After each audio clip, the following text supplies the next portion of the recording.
Oval অফিসে Trump জেলেনস্কির বৈঠকে নজর বিশ্বের।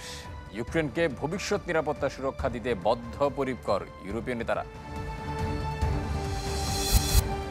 28 ডিসেম্বর মিয়ানমারে নির্বাচনের ঘোষণা জান্তা সরকারের। গৃহযুদ্ধের মধ্যেই ভোট আয়োজনকে প্রহসনমূলক বলছে জাতিসংঘ। কিছুক্ষণের মধ্যেই হোয়াইট হাউসে শুরু হচ্ছে ট্রাম্প জেলেনস্কির বৈঠক। এরই মধ্যে ওয়াশিংটনে পৌঁছেছেন ইউক্রেনের প্রেসিডেন্ট ভলোদিমির জেলেনস্কি ও ইউরোপীয় ইউনিয়নের নেতারা। এবারের বৈঠকে শান্তি প্রতিষ্ঠায় ইউক্রেনের সুরক্ষা নিশ্চয়তার দিকে বেশি জোর দিচ্ছে যুক্তরাষ্ট্র ও ইউরোপ। সমঝোতায় আসতে আগে থেকে ইউক্রেনকে ন্যাটোতে যোগ দেয়া ও ক্রিমিয়ার আশা ছাড়ার আহ্বান জানিয়েছেন ট্রাম্প। কদিন আগে আলাস্কায় পুতিনের সাথে যুদ্ধবিরতি কিংবা শান্তি চুক্তি ছাড়াই বিশ্ব রাজনীতির বহুল প্রতীক্ষিত বৈঠক সেরেছেন ট্রাম্প। এবার ইউক্রেনের প্রেসিডেন্ট জেলেনস্কির সাথে আলোচনার টেবিলে বসছেন মার্কিন প্রেসিডেন্ট। ওভাল অফিসে অনুষ্ঠিত হতে যাওয়া দুই নেতার এই বৈঠকের দিকে এখন নজর গোটা বিশ্বের। জেলেনস্কির সাথে বৈঠকের পর ইউরোপীয় নেতাদের সাথেও বসবেন ট্রাম্প। এবারের বৈঠককে ইউক্রেনের ভবিষ্যৎ নির্ধারণ ও সমগ্র ইউরোপের নিরাপত্তার ক্ষেত্রে গুরুত্বপূর্ণ হিসেবে দেখছেন বিশেষজ্ঞরা। এতে অংশ নিচ্ছেন যুক্তরাজ্যের প্রধানমন্ত্রী Keir Starmer, German chancellor Friedrich Merz, ফ্রান্সের প্রেসিডেন্ট ইমানুয়েল ম্যাক্রো, ন্যাটো মহাসচিব মার্ক রুট সহ বেশ কয়েকজন ইউরোপীয় নেতা। বিশেষজ্ঞদের মতে ইউক্রেনের সরাসরি অংশগ্রহণ ছাড়া যেন কোনো শান্তি চুক্তি না হয় তা নিশ্চিত করতে চায় ইউরোপ। এর আগে যুক্তরাষ্ট্রের বিশেষ দূত স্টিভ উইটকক সিএনএনকে জানান, আলাস্কার বৈঠকে ইউক্রেনের ভবিষ্যৎ নিরাপত্তা সুরক্ষার বিষয়ে সম্মত হয়েছেন পুতিন, যাতে যুদ্ধ শেষ করার জন্য ইউক্রেনকে ন্যাটোর আর্টিকেল 5-এর মতো নিরাপত্তা নিশ্চিত করার অনুমতি দেবে যুক্তরাষ্ট্র ও ইউরোপীয় মিত্ররা। এদিকে বৈঠক শুরুর আগে ইউক্রেনকে কিছু শর্ত ছুড়ে দিয়েছেন ট্রাম্প, যা অনেকটা পুতিনের দাবির প্রতিফলন। ট্রুথ সোশ্যালে দেয়া পোস্টে ট্রাম্প জানিয়েছেন, স্থায়ীভাবে যুদ্ধের অবসানে ইউক্রেনকে ন্যাটোতে যোগ দেওয়ার খায়েশ ছেড়ে ফেলতে হবে। সেই সাথে ক্রাইমিয়া ফেরত পাওয়ার ইচ্ছা থেকেও সরে আসতে হবে। তবে নিজেদের ভূখণ্ডের বিনিময়ে শান্তি চুক্তি করতে নারাজ ইউক্রেন। আর দখলকৃত লুহান্স ও দোনেস্ক অঞ্চল নিজেদের হাতের মুঠোয় রাখতে মরিয়া পুতিন। যুদ্ধবিরতির ক্ষেত্রে এই দুই অঞ্চল রাশিয়াকে ছেড়ে দিতে হবে বরাবরই এ দাবি জানিয়ে আসছে ক্রেমলিন। ট্রাম্প দ্বিতীয় মেয়াদে ক্ষমতায় বসার পর চলতি বছরের ফেব্রুয়ারিতে প্রথমবার যুক্তরাষ্ট্রের সাথে খনিজ চুক্তি নিয়ে বৈঠকে বসেন জেলেনস্কি। সেখানে জেলেনস্কির দিকে আক্রমণাত্মক শব্দবাণ ছোড়েন ট্রাম্প ও ভাইস প্রেসিডেন্ট জেডি ভ্যান্স।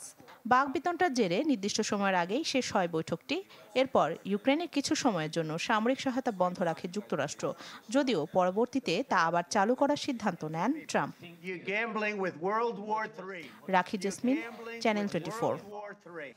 দর্শক, এ নিয়ে আরও জানাতে এই মুহূর্তে যুক্তরাষ্ট্র থেকে আমাদের সাথে যোগ দিচ্ছেন প্রবাসী সাংবাদিক শিহাবুদ্দিন কিসলু। আমরা যাচ্ছি কিসলু, আলাস্কায় ট্রাম্প পুতিনের বৈঠকের পর বহুল আলোচিত হোয়াইট হাউস আজকে জেলেনস্কির সাথে বৈঠক ট্রাম্পের। পরবর্তীতে ইউরোপীয় ইউনিয়ন নেতাদের সাথেও ট্রাম্প বৈঠক করবেন।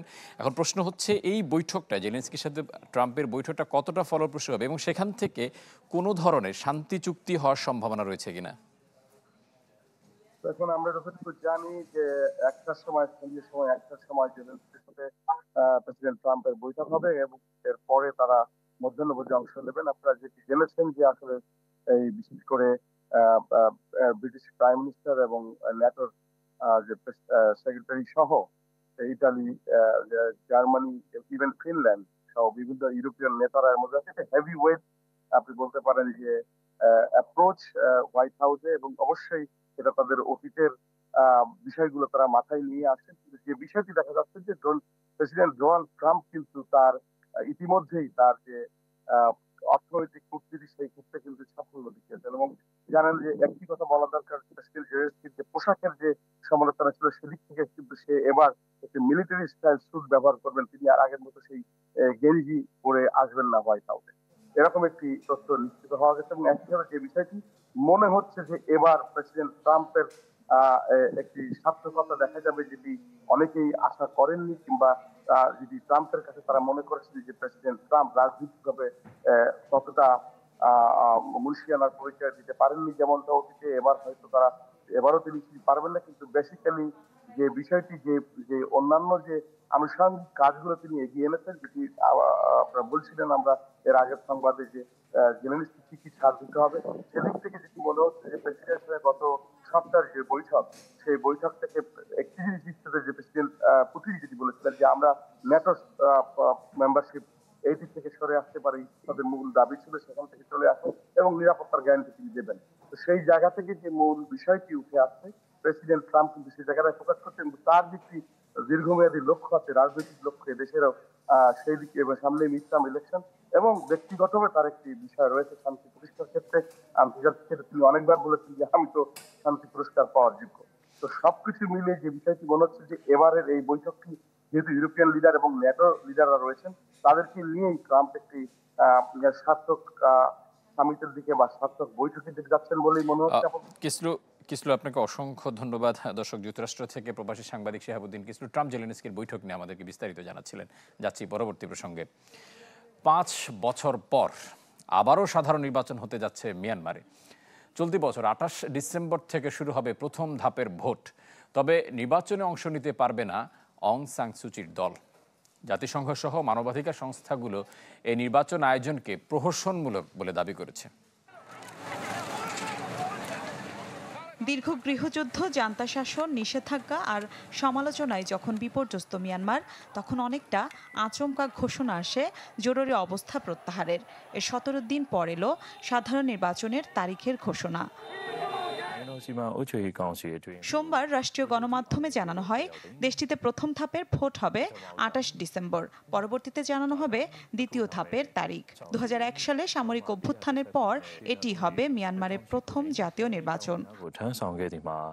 রাষ্ট্রীয় গণমাধ্যমে আরও জানানো হয়েছে এখন পর্যন্ত 55টি রাজনৈতিক দল নির্বাচনে অংশ নিতে নিবন্ধন করেছে। তবে অনুমতি দেওয়া হয়নি অভ্যুত্থানের আগে টানা 2 মেয়াদে জয় পাওয়া অং সান সুচির দল ন্যাশনাল লীগ ফর ডেমোক্রেসিকে। অনেকেই যদিও আশঙ্কা প্রকাশ করছেন নির্বাচন হলেও প্রেসিডেন্ট কিংবা সশস্ত্র বাহিনীর প্রধান হিসেবে থেকে যাবেন মিন অং হ্লাইং, চেষ্টা করবেন দেশের নিয়ন্ত্রণ ধরে রাখার। এই ভোটকে প্রহসন আখ্যা দিয়েছে জাতিসংঘ সহ আন্তর্জাতিক মহল। বর্তমান পরিস্থিতিতে নির্বাচন আয়োজন কোনোভাবেই গ্রহণযোগ্য নয় বলে বিবৃতি দিয়েছে মানবাধিকার সংস্থা হিউম্যান রাইটস ওয়াচ। বিরোধীদের দাবি, ক্ষমতা পাকাপোক্ত করতেই নিজেদের মদতপুষ্ট দলগুলো নিয়ে নির্বাচন আয়োজন করছে জান্তা সরকার। নির্বাচন বর্জনেরও ঘোষণা দিয়েছে কয়েকটি দল। এদিকে নির্বাচনের সময় দেশ জুড়ে সহিংসতা বাড়ার আশঙ্কা করেছে সংঘাত পর্যবেক্ষণকারী সংগঠনগুলো। গেল জুলাইয়ে দেশটির জান্তা সরকার নতুন একটি আইন প্রণয়ন করে যাতে নির্বাচন প্রক্রিয়া নস্যাৎ করতে চাইলে সর্বোচ্চ 10 বছরের কারাদণ্ডের বিধান রয়েছে। মিলা খন্দকার, চ্যানেল 24। ইতালির ব্রেশিয়ায় অবৈধ অভিবাসীদের বিরুদ্ধে শুরু হয়েছে বড় ধরনের অভিযান। এতে 417 বিদেশি নাগরিকের বিরুদ্ধে ব্যবস্থা নিয়েছে সরকার। 371 জনের রেসিডেন্সি পারমিট বা ইতালিতে বসবাসের অনুমতি বাতিল করা হয়েছে। অবৈধ অভিবাসন ও সংশ্লিষ্ট অপরাধ প্রতিরোধের অংশ হিসেবে পরিচালিত হচ্ছে এসব অভিযান। চুরি, মাদক পাচার, ছিনতাই ও যৌন সহিংসতার অভিযোগে 11 জনকে ইতালি থেকে বহিষ্কার করা হয়েছে। এছাড়া অবৈধভাবে ইতালিতে থাকায় 35 জনকে দেশ ত্যাগের নির্দেশ দেওয়া হয়েছে। এসব অভিবাসীরা মিশর, সেনেগাল, মরক্কো, তিউনিশিয়া ও চীনের নাগরিক। দর্শক, এ নিয়ে আরো বিস্তারিত জানাতে এই মুহূর্তে ইতালি থেকে আমাদের সাথে যুক্ত হচ্ছেন সহকর্মী সজীব আহমেদ রিয়ন। আমরা যাচ্ছি তার কাছে। রিয়ন, আমরা যতটুকু জেনেছি অনেক বৈধ ইতালি তারা বাংলাদেশি তারা অবৈধ হয়ে যাচ্ছেন। এই অবৈধ হওয়ার কারণটা কি? আর দ্বিতীয়ত হচ্ছে যে অভিযান হচ্ছে, সেই অভিযানে বাংলাদেশি যারা রয়েছেন তারা কোনো ঝুঁকির মধ্যে রয়েছেন কিনা? ফারুক, আপনাকে ধন্যবাদ। আপনি ইতিমধ্যে আসলে জেনেছেন যে ইটালিতে একটি বড় অভিযান আসলে শুরু হয়েছে। বিশেষ করে অবৈধ অভিবাসী যারা আছে তাদের বিষয়ে কিন্তু একটি ইটালি সরকার ব্রেশিয়া যে শহরটি আছে সেই শহরটিতে বড় ধরনের একটা অভিযান পরিচালনা করা হয়েছে। সেখানে কিন্তু 417 জন আসলে অভিবাসীকে আটক করা হয়েছে। সেখানে 11 জনকে আসলে ইতিমধ্যে দ্রুত তাৎক্ষণিক দেশ ত্যাগ করা হয়েছে। আরো 35 জনকে দেশ ত্যাগের জন্য অপেক্ষমান রাখা হয়েছে এবং 371 জনকে এখনো যাচাই বাছাই চলছে। তাদের প্রক্রিয়া শেষ হলেই তাদেরকে কিন্তু তাদের নিজ দেশে আসলে তারা পাঠিয়ে দিবে। সেই ক্ষেত্রে এখানে যে প্রবাসী বাংলাদেশি যারা আছে, যারা 2023 সালে যেই ইটালিতে যারা স্পন্সর ভিসা নিয়ে ইটালিতে প্রবেশ করেছে তারা কিন্তু ঝুঁকিতে রয়েছে, কেননা তাদের কিন্তু বেশিরভাগ ক্ষেত্রেই তাদের ডকুমেন্ট কিন্তু তারা এখনো হাতে পায়নি।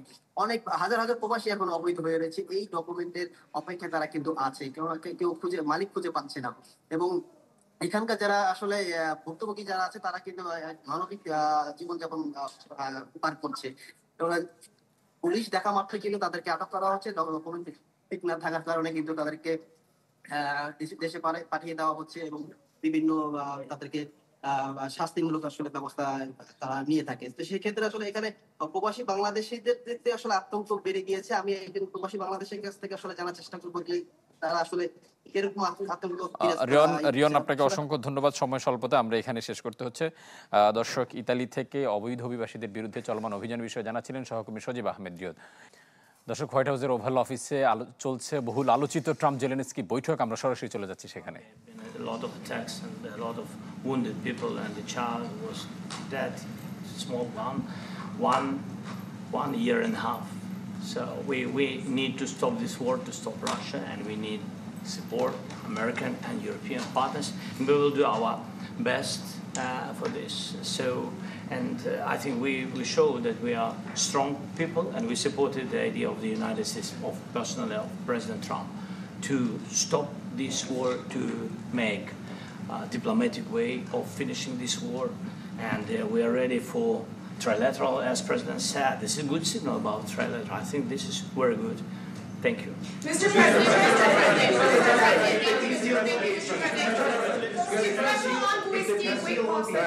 yes, if the peace deal will be achieved, are you going to be willing to send American peacekeepers to Ukraine? Well, we're going to work with Ukraine, we're going to work with everybody, and we're going to make sure that if there's peace, the peace is going to stay long-term. This is very long-term. We're not talking about a 2-year peace and then we end up in this mess again. We're going to make sure that everything's good. We'll work with Russia, we're going to work with Ukraine, and we're going to make sure it works. And I think if we can get to peace, it's going to work. I have no doubt about it.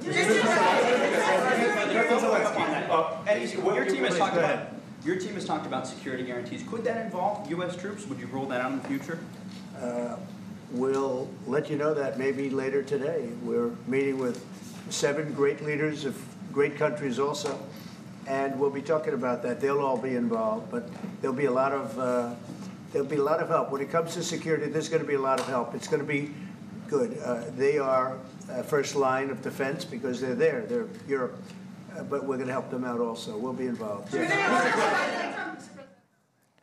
দর্শক, white হাউসের oval অফিসে চলছে Trump Zelensky বৈঠক। আমরা ছিলাম সেখানে। আমরা পরবর্তী প্রসঙ্গে চলে যাচ্ছি। ভূ রাজনৈতিক এবং অর্থনৈতিক অনিশ্চয়তায় টালমাটাল বৈশ্বিক জ্বালানি তেলের বাজার। ট্রাম্পের শুল্কের চাপ সামলাতে গিয়ে মাসের ব্যবধানে গড়ে দাম কমেছে 10%। তার উপর ওপেক প্লাসের উত্তোলন বাড়ানোর সিদ্ধান্ত এই পরিস্থিতিকে আরও জটিল করেছে। রাজনীতির নানা চাল ও অর্থনীতির খেলা চলে জ্বালানি তেলকে ঘিরে।